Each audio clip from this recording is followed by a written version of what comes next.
Hello friends, very good evening and welcome to ADA 24/7 Telugu channel. Friends, please join all of you ఇంకా fast గా live లోకి వస్తే మనం session start చేయొచ్చు. Come first friends, very important session today, tax buoyancy. Friends, voice is clear and PPT is visible. Everything is okay friends. I think everything is okay friends. So please put a comment in the comment box so that we can start the session. Okay. Friends, today ADA 24/7 మీకు 17% discount ఇస్తుంది plus double validity on AP and TS megapack as well as test packs. Rakshabandhan special మీకు 17% discount అందిస్తుంది. So discount కొరకు మీరు apply చేయాల్సిన coupon code Y228 అనే coupon code apply చేయాలి. ADA 24/7 app నుంచి ప్రోడక్ట్స్ పర్చేస్ చేసుకోవచ్చు. ADA 24/7 యాప్ నుంచి ఏదైనా ప్రోడక్ట్ పర్చేస్ చేసుకునే ముందు డిస్కౌంట్ కొరకు మీరు అప్లై చేయాల్సిన coupon code Y228. Join us and Telegram channel ADA 24/7 Telugu official. Every video యొక్క డిస్క్రిప్షన్ లో మీకు టెలిగ్రామ్ ఛానల్ లింక్ కూడా ఉంటుంది and click on this link and join for latest updates. Ekalavya 2.0 current affairs MCQ batch for all competitive exams. ఇది August 24 నుంచి batch అయితే ప్రారంభం జరుగుతుంది. The warrior AP police 2022 sub inspector constable so complete batch. ఇది మీకు August 22 నుంచి batch ప్రారంభం జరుగుతుంది ఫ్రెండ్స్, APSI అండ్ కానిస్టేబుల్ ఉద్యోగానికి సంబంధించి. సో ఫ్రెండ్స్, ఈ ప్రోడక్ట్స్ని పర్చేస్ చేసుకునే ముందు డిస్కౌంట్ కొరకు మీరు అప్లై చేయాల్సిన కూపన్ కోడ్ Y228 అనే కూపన్ కోడ్ అప్లై చేయాలి. ADA 24/7 యాప్ నుంచి ప్రోడక్ట్స్ మీరు పర్చేస్ చేసుకోవచ్చు. APSC గ్రూప్ 1 ప్రిలిమ్స్ 65+ టోటల్ టెస్ట్లు, లక్ష్య APSC గ్రూప్ 1 ప్రిలిమ్స్. ఈ ప్రోడక్ట్స్ని పర్చేస్ చేసుకునే ముందు డిస్కౌంట్ కొరకు మీరు అప్లై చేయాల్సిన కూపన్ కోడ్ Y228 అనే కూపన్ కోడ్ అప్లై చేయాలి. ADA 24/7 యాప్ నుంచి ప్రోడక్ట్స్ని పర్చేస్ చేసుకోవచ్చు. So Singareni SCCL junior assistant grade 2కి సంబంధించి టోటల్ 22 మార్క్ టెస్ట్లు ఉన్నాయి. ఈరోజు మీకు top 3000 MCQs batch for Singareni SCCL junior assistant.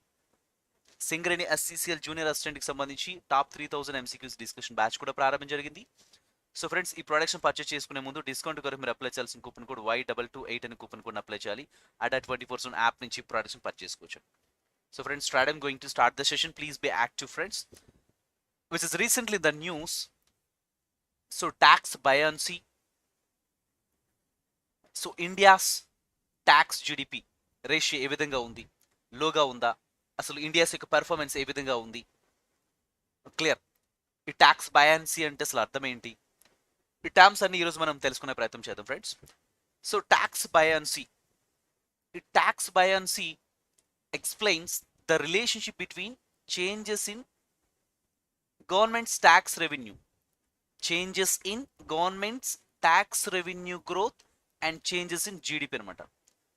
Friends, ఇక్కడ జనరల్గా మనకి మన దేశం యొక్క జీడిపి గ్రోత్ రేట్ పెరుగుతుంది అనుకోండి, అంటే కంపెనీస్ ఫర్ ఎగ్జాంపుల్ కంపెనీస్ ఒక ప్రోడక్ట్ని ఉత్పత్తి చేస్తున్నాయి అనుకోండి, ఎనీ కైండ్ ఆఫ్ సోప్ని మ్యానుఫ్యాక్చరింగ్ చేస్తూ ఉన్నాయి అంటే ఇక్కడ గ్రాస్ డొమెస్టిక్ ప్రోడక్ట్ అంటే ఇక్కడ వస్తువుల ఉత్పత్తి జనరల్గా పెరుగుతూ వస్తున్న క్రమంలో corporate companies pay the tax to the government of India. కాబట్టి గవర్నమెంట్ ఆఫ్ ఇండియా ట్యాక్స్ కూడా పెరుగుతూ వస్తుంది కదా, క్లియర్. ఇక్కడ ట్యాక్స్ బయాన్సీ అంటే అర్థం ఏంటంటే it would explain the relationship between changes in government's tax revenue growth and changes in GDP అనమాట. జీడిపి అంటే అర్థం ఏంటి, ఒక సంవత్సర కాలంలో ఉత్పత్తి చేయబడిన వస్తుసేవల విలువ మొత్తాన్ని ఇక్కడ ఏమంటాము, గ్రాస్ డొమెస్టిక్ ప్రోడక్ట్ అని చెప్పేసి అంటాం, స్థూల దేశీయ ఉత్పత్తి అంటారు. సో ఇక్కడ గ్రాస్ అంటే టోటల్, డొమెస్టిక్ అంటే ప్రొడక్షన్, ఎక్కడ ఉత్పత్తి చేయబడుతున్నాయి, ఫర్ ఎగ్జాంపుల్ ఇండియాలో ఉత్పత్తి చేయబడుతున్నాయి. ప్రోడక్ట్ అంటే గూడ్స్ అండ్ సర్వీసెస్. అంటే జీడిపి గ్రోత్ రేట్ పెరిగినప్పుడు గవర్నమెంట్ ఆఫ్ ఇండియా యొక్క ట్యాక్స్ రెవెన్యూ కూడా పెరుగుతూ వస్తుంది కదా, ఎందుకంటే ఇప్పుడు companies pay the tax to the government of India. ఉత్పత్తి పెరుగుతున్నటువంటి క్రమంలో జీడిపి గ్రోత్ రేట్ బాగా పెరుగుతున్నటువంటి క్రమంలో గవర్నమెంట్ ఆఫ్ ఇండియాకి ట్యాక్స్ రెవెన్యూ కూడా పెరుగుతూ వస్తుందండి. అంటే with regard to changes in GDP, స్థూల దేశీయ ఉత్పత్తి, ఇండియా యొక్క స్థూల దేశీయ ఉత్పత్తి గ్రాస్ డొమెస్టిక్ ప్రోడక్ట్ జీడిపి పెరుగుతున్నటువంటి క్రమంలో గవర్నమెంట్ ఆఫ్ ఇండియా యొక్క ట్యాక్స్ రెవెన్యూ కూడా అకార్డింగ్లీ చేంజ్ అవుతూ వస్తుంది. సో దీన్నే ట్యాక్స్ బయాన్సీ అని చెప్పేసి అంటామండి, క్లియర్. సింపుల్గా మనం ట్యాక్స్ బయాన్సీ అంటే ఏమని చెప్పుకోవచ్చు అండి, clear. GDP growth rate, GDP పెరుగుతున్న క్రమంలో గవర్నమెంట్ ఆఫ్ ఇండియాకి ట్యాక్స్ రెవెన్యూ కూడా ఇన్ ప్రొపోర్షనేట్గా పెరుగుతుందని అర్థం అనమాట. జీడిపి తగ్గితే in proportionality government of India tax revenue కూడా తగ్గుతుందని అర్థం అనమాట. So this is what we call it tax buoyancy అంటే. Clear? The relationship between governments tax revenue growth and changes in GDP అనమాట. క్లియర్? నౌ సింపుల్గా మనం ఇప్పుడు ట్యాక్స్ బయాన్సీ ఏంటి అసలు ఏంటో అర్థమైందండి. ఫస్ట్ ఆఫ్ ఆల్ అది అర్థమైతేనే మిగతా కాన్సెప్ట్స్ అన్ని కూడా మనకు అర్థమవుతూ వస్తాయి. ఇండియాస్ లో tax to GDP ratio, India యొక్క లో ట్యాక్స్ టు జీడిపి రేషియో అసలు ఎందుకు తక్కువగా ఉంది? కొన్ని సంవత్సరాలుగా చూస్తే 20 సంవత్సరాలుగా మనం కంపారిజన్ చేసి చూస్తే ఇండియాస్ లో ట్యాక్స్ టు జీడిపి అంటే ఇండియాస్ యొక్క ట్యాక్స్ రెవెన్యూ జీడిపితో పోలిస్తే తక్కువగా ఉంటుంది. ఎందుకు అనేది చూద్దాం. సి దిస్ లో tax to GDP ratio is blamed for a lower rate of investment. ఇప్పుడు మనకి ఇన్ఫ్రాస్ట్రక్చర్ ఫెసిలిటీస్ని బాగా డెవలప్ చేసి కంపెనీస్ని అట్రాక్ట్ చేసుకోగలిగితే, ఫారెన్ డైరెక్ట్ ఇన్వెస్ట్మెంట్ విదేశీ ప్రత్యక్ష పెట్టుబడుల్ని మనం అట్రాక్ట్ చేసుకోగలిగితే, so domestic investment as well as foreign direct investment వీటిని మనం అట్రాక్ట్ చేసుకోగలిగితే జీడిపి గ్రోత్ రేట్ పెరుగుతుంది. జీడిపి గ్రోత్ రేట్ పెరిగితే యువతకి ఎంప్లాయ్మెంట్ ఆపర్చునిటీస్ కూడా పెరుగుతాయి. క్లియర్? సో కాబట్టి ఎంప్లాయ్మెంట్ ఆపర్చునిటీస్ పెరుగుతూ వస్తాయి కాబట్టి ఇన్కమ్ ట్యాక్స్ కూడా we pay the tax to the government of India. మన ఆదాయం పన్ను పే చేస్తాం. కంపెనీస్ మన ఫారెన్ డైరెక్ట్ ఇన్వెస్ట్మెంట్ని అట్రాక్ట్ చేయడం ద్వారా ఏమవుతూ వస్తుంది? గవర్నమెంట్ యొక్క ట్యాక్స్ రెవెన్యూ కూడా పెరుగుతూ వస్తుంది. ఎందుకంటే corporate companies pay the tax to the government of India. Government of ఇండియాకి ఎక్కువ ఆదాయం దేని ద్వారా వస్తుందంటే కార్పొరేట్ కంపెనీస్ ద్వారా ఎక్కువగా ఆదాయం వస్తుంది. So corporate companies pay the tax to the government of India. Corporation tax ద్వారా government of India would be getting more revenue. Clear? ఇప్పుడు ఇక్కడ రీసెంట్గా తీసుకున్నట్లయితే ఈ కార్పొరేట్ ట్యాక్స్ని ఏం చేసిందంటే 30% ఉన్నటువంటి దాన్ని ఇప్పుడు 22% తగ్గిందనమాట, తగ్గిస్తూ వచ్చింది. అకార్డింగ్లీ ఏమవుతూ వస్తుంది? ఇప్పుడు ఈ కార్పొరేట్ ట్యాక్సే తగ్గిస్తూ వస్తున్నటువంటి క్రమంలో ఇండియా యొక్క ట్యాక్స్ రెవెన్యూ కూడా స్లోలీ తగ్గుతూ వస్తుంది కదా జనరల్లీ. ఇప్పుడు 30% నుంచి కార్పొరేట్ ట్యాక్స్ని 30 నుంచి 22% తగ్గిస్తూ వచ్చిందండి. ఎప్పుడైతే తగ్గిస్తూ వచ్చిందో గవర్నమెంట్ యొక్క రెవెన్యూ తగ్గుతుంది, ఫిజికల్ డెఫిసిట్ తగ్గుతుంది, ఇవన్నీ కూడా తగ్గుతూ వస్తాయి కదా ఇన్ ప్రొపోర్షనేట్గా. క్లియర్? అంటే 22% తగ్గించిందంటే సర్చార్జ్, సెస్ అన్నీ కలుపుకుంటే ఇప్పుడు corporate tax companies government of ఇండియాకి ఎంత పే చేయాల్సి వస్తుంది? 25.7% అనమాట, ఇంక్లూడింగ్ సెస్ ప్లస్ సర్చార్జ్ కలుపుకుంటే, అనమాట ఇంత పే చేయాల్సి వస్తుంది అనమాట. అంటే 30%కి 25.7% తగ్గిస్తూ వచ్చామంటే సో గవర్నమెంట్ ఆఫ్ ఇండియాకి ట్యాక్స్ రెవెన్యూ తగ్గుతుంది, అకార్డింగ్లీ ఫిజికల్ డెఫిసిట్ పెరుగుతూ వస్తుంది, ఇవన్నీ కూడా యాడ్ అవుతూ వస్తాయి కదా. అయితే దిస్ లో tax to GDP ratio is blamed for a lower rate of investment తక్కువగా ఉంది. ఎప్పుడైతే ఇన్వెస్ట్మెంట్ తక్కువ ఉన్న క్రమంలో జీడిపి గ్రోత్ రేట్ తగ్గిపోతూ వస్తుంది అనమాట. జీడిపి గ్రోత్ రేట్ ఎప్పుడైతే తగ్గుతూ వస్తుందో గవర్నమెంట్ ఆఫ్ ఇండియా యొక్క ట్యాక్స్ రెవెన్యూ కూడా తగ్గుతూ వస్తుంది అనమాట. క్లియర్? గవర్నమెంట్ ఆఫ్ ఇండియాకి ట్యాక్స్ రెవెన్యూ కూడా తగ్గుతూ వస్తుందండి. చూడండి, హయ్యర్ ఫిజికల్ డెఫిసిట్ బాగా పెరిగిపోతుంది. ఫిజికల్ డెఫిసిట్ ఈస్ బేసికల్ and borrowings to meet the expenditure. So physical deficit equal to FD equal to so budget deficit plus borrowings friends.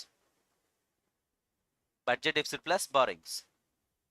So budget deficit అంటే అర్థం ఏంటి? Budget deficit is nothing but total expenditure of the government minus total receipts of the government. Total receipts అంటే government of ఇండియాకి taxation ద్వారా వచ్చేటటువంటి ఆదాయం అనమాట. Clear? So కాబట్టి హయ్యర్ ఫిజికల్ డెఫిసిట్ ఉంటుంది and lower GDP growth rate because the tax ratio is too low అనమాట. Clear? ఆటోమేటిక్గా మనకి tax ratio would become very low, no doubt at all. It is inevitable situation, తప్పించలేము. అయితే there are 3 important physical variables in the economy. 3 important variables అండి. ఏంటో 3 important variables అంటే ఒకటి taxes, so direct tax, indirect taxes, and physical deficit and అప్పు, debt అంటే అప్పు అనమాట. ఫిజికల్ డెఫిసిట్ అంటే మీకు ఆల్రెడీ చెప్పాను, physical deficit equal to budget deficit plus borrowings. Budget deficit అంటే total expenditure of the government minus total receipts. అంటే government of India total receipts అంటే గవర్నమెంట్ ఆఫ్ ఇండియాకి వచ్చేటటువంటి ఆదాయం through the taxes. Fiscal deficit basically on borrowings to meet the expenditure, friends. So these are the 3 important variables. ఒకటి taxes, direct tax, indirect taxes, fiscal deficit and debt అనమాట. These are the 3 important variables అండి.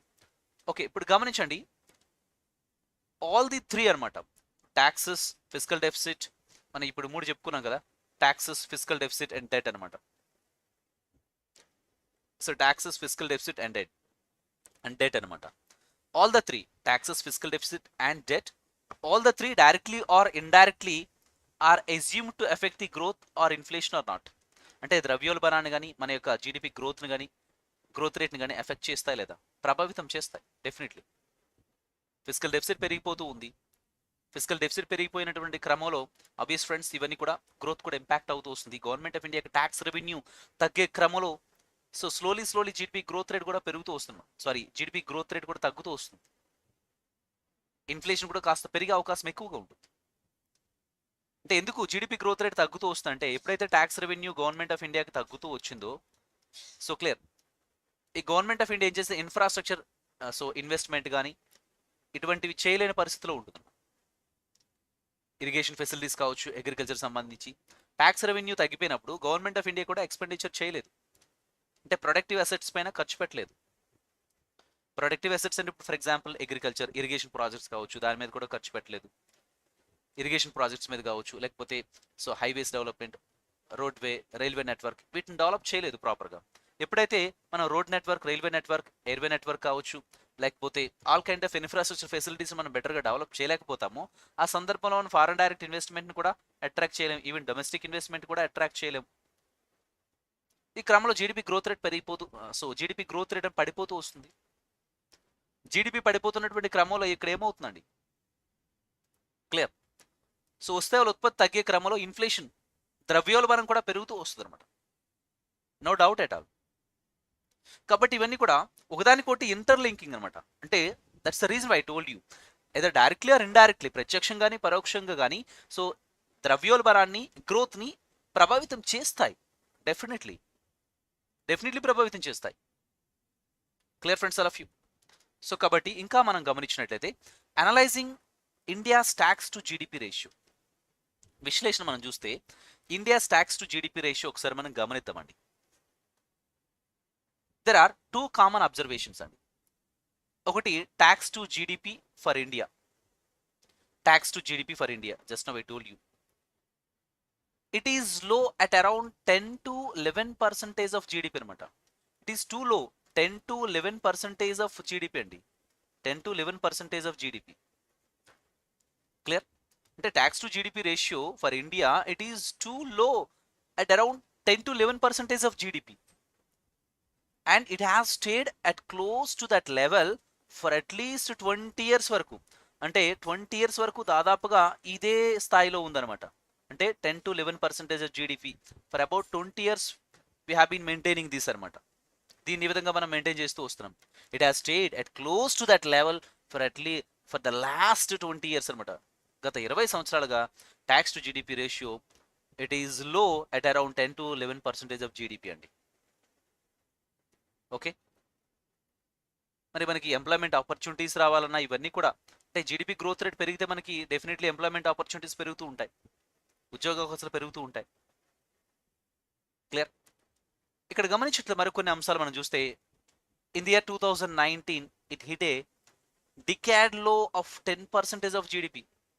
ఓ 10 సంవత్సరాల పాటు మనం గమనిస్తే ఇక్కడ 2009 it hit a decade low of 10% of GDP, the same as in 2014. Clear, 2014లో మనకి ఏ విధంగా ఉందో మళ్ళీ 2019లో కూడా అదే విధంగా ఉంది. Just so tax to GDP just it is at 10%, it's two లో అని చెప్పేసి చెప్పుకోవచ్చు మనం. ఇట్ ఈస్ టూ లో ఫ్రెండ్స్.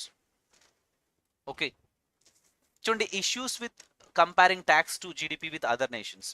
మరి మన ఇతర దేశాలతో G20 గ్రూప్ ఆఫ్ 20 G20 నేషన్స్తో పోలిస్తే మన ట్యాక్స్ టు జీడిపి రేషియో ఏ విధంగా ఉంది, ఈ అంశాలను ఒకసారి మనం తెలుసుకునే ప్రయత్నం చేద్దామా.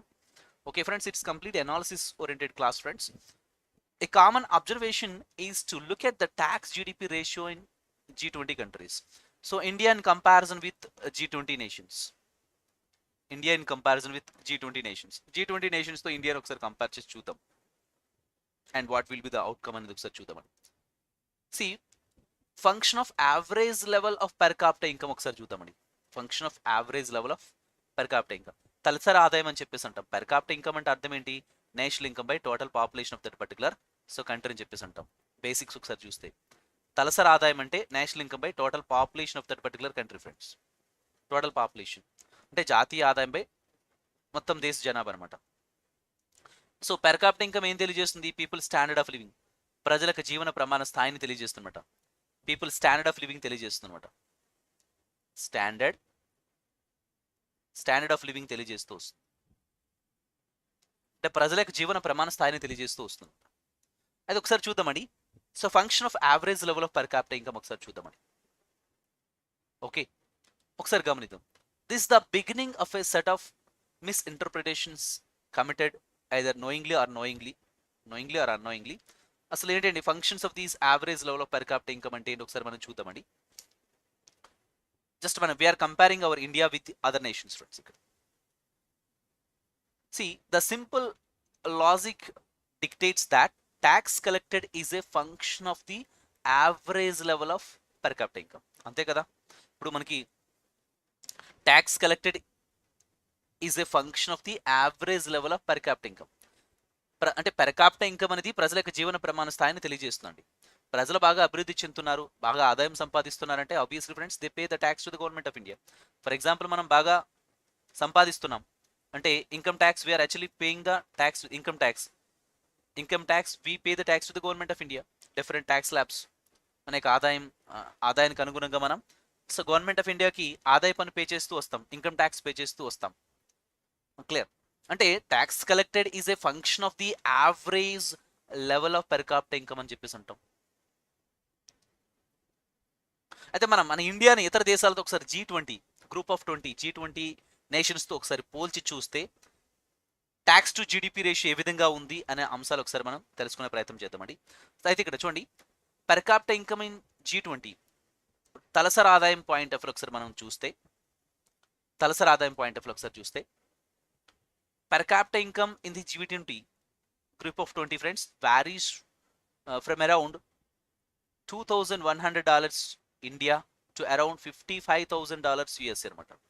ఇప్పుడు యుఎస్ఏతో పోల్చితే so India is at $2,100 per capita income to around $65,000 US అనమాట. అయితే ఇక్కడ గమనించినట్లయితే the 10 to 11% figure for India is the tax GDP ratio for the taxes administered at the central level అండి. ఆఫ్ కోర్స్ మనకి ఇక్కడ CGST, SGST, IGST. అయితే ఇక్కడ 10 to 11% for India ఇక్కడ చెప్తున్నామంటే tax to GDP ratio for India 10 to 11% it is 2లో అని చెప్పేసి చెప్తున్నామంటే so this is nothing but this ratio for taxes administered at the central level అనమాట. Clear? CGST, SGST and IGST tax where actually collecting central level and federal లెవెల్లో తీసుకుంటే, state లెవెల్లో తీసుకుంటే. Clear? అయితే it is at the central level అనమాట. 10 to 11% so tax to GDP ratio it is at the central level అనమాట. ఇప్పుడు ఏదైతే మనం 10 to 11% ఆఫ్ జీడిపి అంటే 10 to 11% ట్యాక్స్ ఆఫ్ జీడిపి అని చెప్పేసి చెప్తున్నామో 10 to 11% tax ratio tax to GDP ratio just ఏంటంటే 10 to 11% అని చెప్తున్నాం. ఇట్ ఈస్ 2లో అని చెప్పేసి చెప్తున్నాం. It is at the central level. Okay, అయితే మరికొన్ని గ్రూప్ ఆఫ్ 20 G20కి సంబంధించి మరికొన్ని కంపారిజన్స్ ఒకసారి చూస్తే India in comparison with G20 group. G20 nations ఒకసారి పోల్చి చూస్తే మన ఇండియాకి పెర్ఫార్మెన్స్ ఏ విధంగా ఉంది ట్యాక్స్ టు జీడిపి రేషియో సంబంధించి ఒకసారి చూద్దామని. ఓకే, ఇక్కడ చూడండి ఇక్కడ IMF రీసెంట్గా on their world revenue longitudinal data set has published such data for all countries అనమాట. అంటే 1990 to 2019 వరకు ఉన్నటువంటి డేటాను రిలీజ్ చేసిందండి. ఇంటర్నేషనల్ మానిటరీ ఫండ్ అంతర్జాతీయ ద్రవ్యనిధి సంస్థ అని చెప్పేసి అంటాం. Any country has been suffering from this balance of payments problems, BO ప్రాబ్లమ్స్తో బాధపడుతున్నట్లయితే సో ఆ కంట్రీస్కి సాయం చేస్తూ వస్తుంది అంతర్జాతీయ ద్రవ్యనిధి సంస్థ. అయితే అంతర్జాతీయ ద్రవ్యనిధి సంస్థ రిలీజ్ చేసినటువంటి డేటా 1990 నుంచి 2019 వరకు ఈ డేటాను రిలీజ్ చేసింది అనమాట. ఈ డేటాను ఒకసారి చూస్తే మనకి ఏమర్థమవుతుందంటే ప్రీ పాండమిక్ ఇయర్ అంటే కరోనాకి సంబంధించి ముందు before 2019 you can say that. So కాబట్టి in this pre pandemic year before 2019 you can say that. So among G20 economies, India's tax to GDP ratio of 16.7% was higher than that of China also. China, rapidly growing economy. In comparison with China also, India did well before 2019. అంటే రీసెంట్గా release చేసి అంటే 1990 నుంచి 2019 వరకు ఈ డేటాని IMF release చేస్తూ వచ్చిందండి. ఈ డేటాకి సంబంధించి స్టాటిస్టిక్స్ అన్ని ఒకసారి గమనిస్తే ఇండియా యొక్క పెర్ఫార్మెన్స్ ఏ విధంగా ఉందో ఒకసారి మనం చూస్తున్నాం ఇక్కడ. ఓకేనా, ప్రీ పాండమిక్ ఇయర్ తీసుకుంటే బిఫోర్ 2019 కరోనా ముందు తీసుకుంటే ఈ G20 ఎకానమీస్ ఒకసారి మనం కంపారిజన్ చేస్తే ఐఎంఎఫ్ రిపోర్ట్ ప్రకారం India's tax to GDP ratio friends, tax to GDP ratio it is of 16.7%. It is at India's tax to GDP ratio entandi 16.7%. It's higher than China. China how much? China stood at 15.9%. And Mexico 14.1%. Indonesia 11%. Saudi Arabia 5.9%. And Turkey 15.9%. In comparison with all these nations, India did well according to IMF report prakaram చూస్తే. Clear friends, all of you? So kabatti chudi, the world average tax gap is minus 1.3% anamata. ఈ statistics అన్ని కూడా మనం ఒకసారి గమనిస్తే the world average tax gap is ఎంతంట minus 1.3% అనమాట. India is plus 1.2% for the 9 years starting from 2011 to 2019 according to IMF data ప్రకారం చూస్తే. So India is plus 1.2% for the 9 years 2011 నుంచి 2019 వరకు గమనిస్తే. So India did well in this context. So India's tax GDP ratio averages 2.5 percentage points more than an average economy అనమాట. అంటే India did well అని చెప్పేసి మనం చెప్పుకోవచ్చు ఇక్కడ. India's tax GDP ratio averages 2.5 percentage points more than an average economy. Clear? అంటే IMF report ప్రకారం చూస్తే India to some extent did well tax GDP ratio సంబంధించి. అంటే ప్రీ పాండమిక్ బిఫోర్ 2019 మనం ఒకసారి గమనిస్తే ఫర్ అబౌట్ 9 years సంబంధించి. ఓకే, మరి ఇప్పుడు గమనించండి, మరి రీసెంట్ ఆస్పెక్ట్స్ కూడా చూద్దామండి. ఇప్పుడు ఏప్రిల్ జూన్ 2022కు మనం ఒకసారి గమనిస్తే లాస్ట్ 3 monthsకి ఒకసారి చూద్దామండి. ఇప్పుడు ప్రజెంట్ అంటే పాస్ట్ నుంచి మనం ప్రజెంట్కి వస్తున్నామండి. Clear?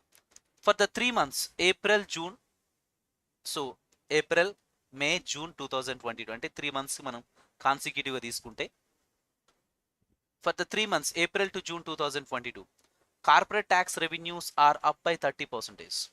Of course even though we reduce corporate tax generally 30% నుంచి 22%కి తగ్గిస్తూ వచ్చాము. అండ్ సెస్ ప్లస్ సర్చార్జ్ కలుపుకుంటే ఇప్పుడు corporation tax, corporate companies should pay the tax to the government of India how much? So 25.7% వాళ్ళు పే చేయాలి corporate tax. It is reduced from 30% to 22%. Cess plus surcharge కలుపుకుంటే 25.7%. వాళ్ళ exemptions కానీ companies కూడా exemptions ఏమీ కోరుకోకపోతే గవర్నమెంట్ ఆఫ్ ఇండియాకి corporate companies if their total net worth అనమాట it is not less than 400 crore rupees తీసుకున్నట్లయితే, if it is not less than 400 crore rupees, they have to pay the tax to the government of India, 25.7% corporate tax they must pay to the government of India. So clear friends, all of you? మరి గమనించినట్లయితే ఇక్కడ చూడండి, for the last 3 months 2022 April May June మంత్స్కి తీసుకుంటే corporate tax revenues are up by 30%. So అంటే మనం ఇప్పుడు రీసెంట్గా ఈ కరోనా సెకండ్ వేవ్ నుంచి కోలుకున్న తర్వాత అంటే గవర్నమెంట్ ఆఫ్ ఇండియా యొక్క కార్పొరేట్ ట్యాక్స్ కూడా కాస్త పెరుగుతూ వచ్చిందని చెప్పేసి చెప్పుకోవచ్చు. అంటే ఇక్కడ using physical data 2019-20 as a బేస్గా మనం తీసుకుంటే, ఫిజికల్ డేటా 2019-20 యాజ్ ఎ బేస్గా తీసుకుంటే corporate tax revenue has increased by 66%.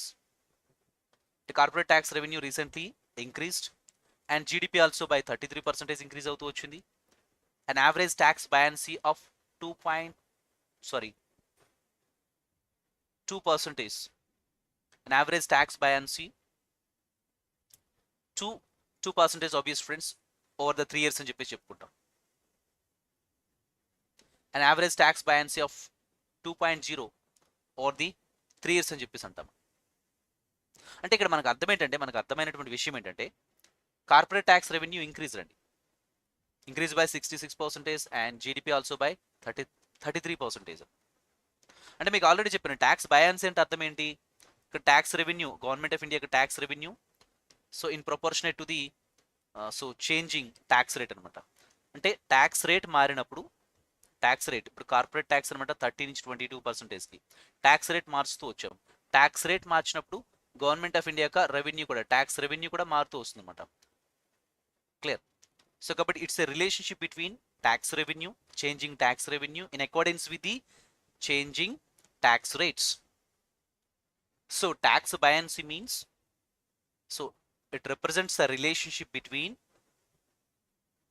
so changed tax revenue of the government in accordance with the changed tax rate. In accordance with the changed tax rate. So దీన్నే tax buoyancy అని చెప్పేసి అంటాం. An average tax buoyancy of 2.0 over the 3 years అని చెప్పేసి అంటాం. Clear friends all of you? So this is what friends. Now ఇప్పుడు చూడండి the previous latest tax buoyancy was in 2006-07 when the world was buoyant. అంటే ఇప్పుడు the previous largest tax buoyancy was in 2006-07 when the world was buoyant అని చెప్పేసి అన్నాం. buoyant అని మీకు already చెప్పానండి. So revenue of the tax revenue of the government in accordance with the change of tax rates అనమాట. Clear? I told you friends already the Tax-GDP ratio is the fiscal year 2022-23 ఈ సంవత్సరానికి కానీ తీసుకుంటే 2022-23 కానీ తీసుకుంటే Tax-GDP ratio for India particularly for the year 2022-23 fiscal years తీసుకుంటే will average over 18% in India. A level close to Japan and USA also. Very close to this Japan as well as USA. అంటే India is doing to some extent good.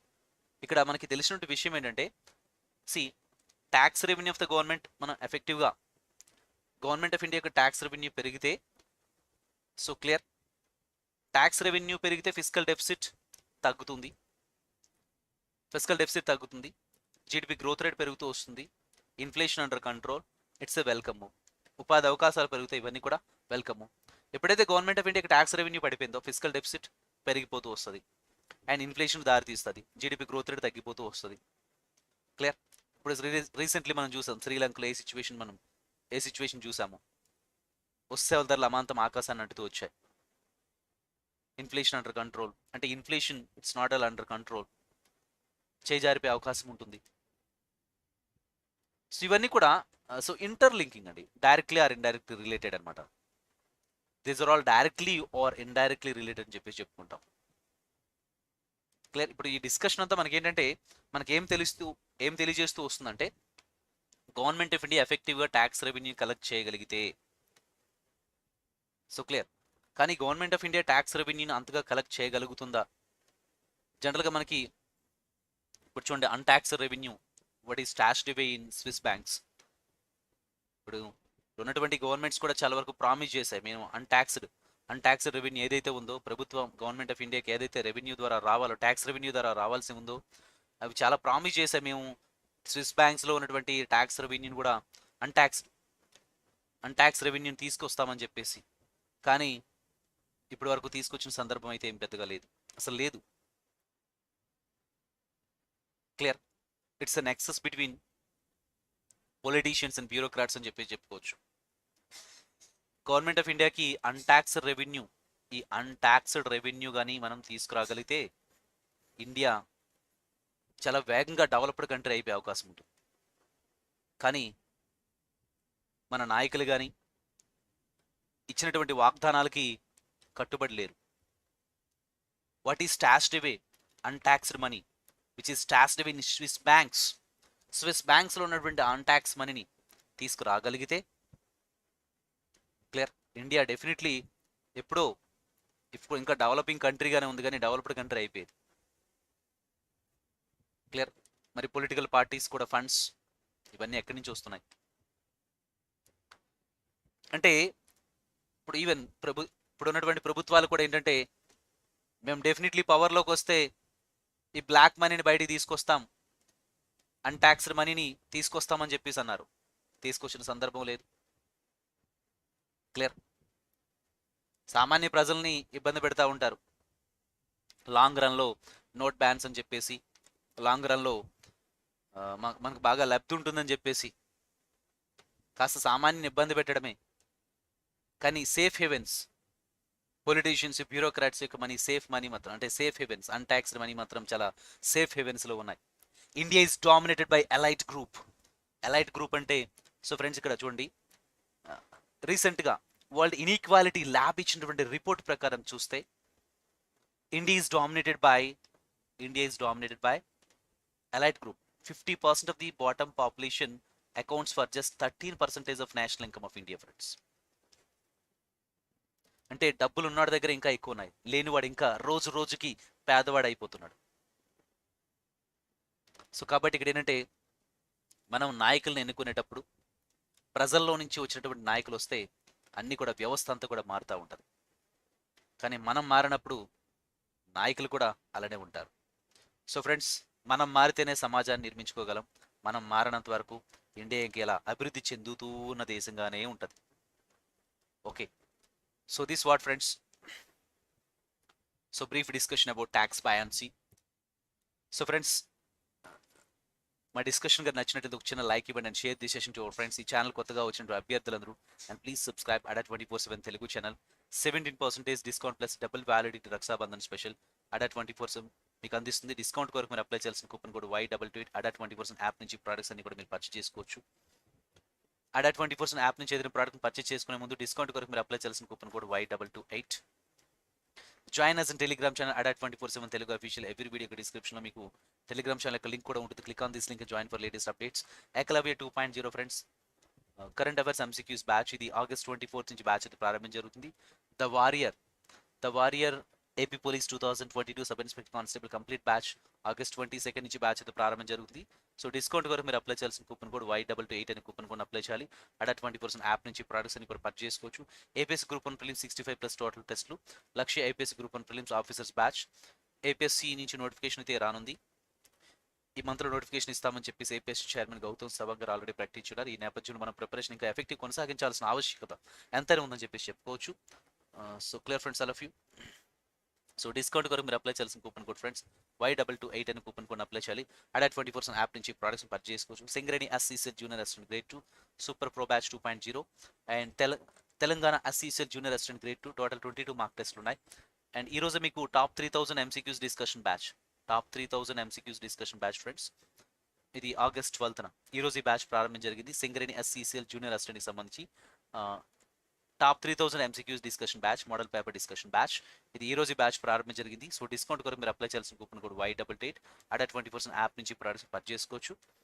So friends, this what friends today session. మా discussion గారు నచ్చినందుకు చిన్న like ఇవ్వండి and share the session to your friends. ఈ channel కొత్తగా వచ్చినట్టు అభ్యర్థులను please subscribe Adda 24/7 Telugu channel. So thank you to one and all friends. Thank you for your patience. Good night all of you.